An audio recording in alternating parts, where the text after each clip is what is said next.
Over the last year, I've talked a lot about real estate terminology and vocabulary. I want you to understand what all that jargon actually means. Beloved, welcome to the walkthrough.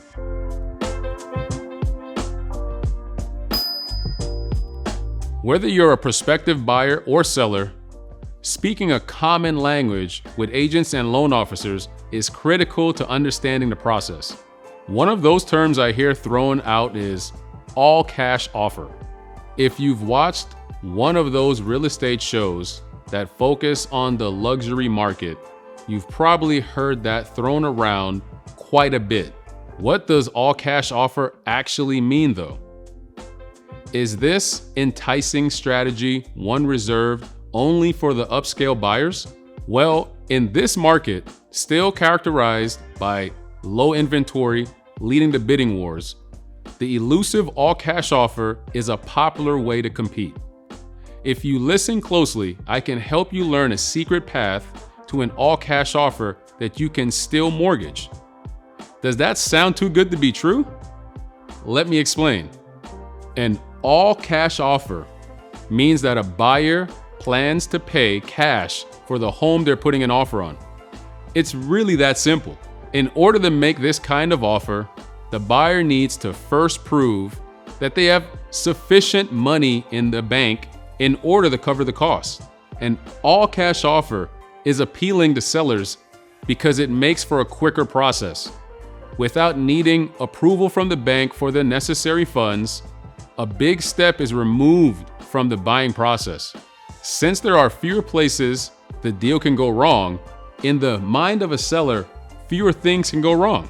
In some cases, an all-cash deal can close within 2 weeks. That sounds almost too good to be true, especially when you consider a financed offer can take anywhere between 30 to 60 days. What does that actually look like? Without financing, the buyer brings a cashier check to the table, or in some cases, they can simply pay the home off electronically through a wire transfer. There are a few steps in completing an all-cash offer. The first basic step is that the seller must accept the offer and a purchase and sale agreement is binding.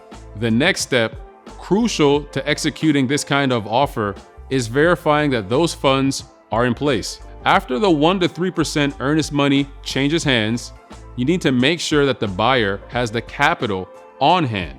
Then title and escrow are brought in to ensure the home changes hands properly and legal contract paperwork is mutual between parties.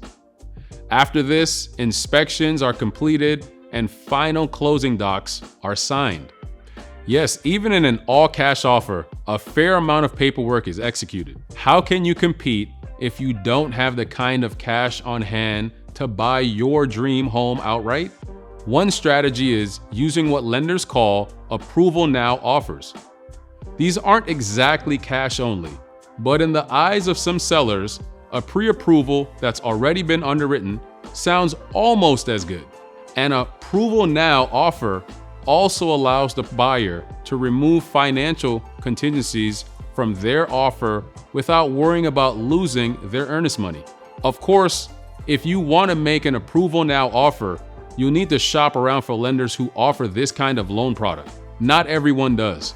Remember, whether your home journey makes you a buyer or a seller in the next year, I would love to talk about being part of your journey.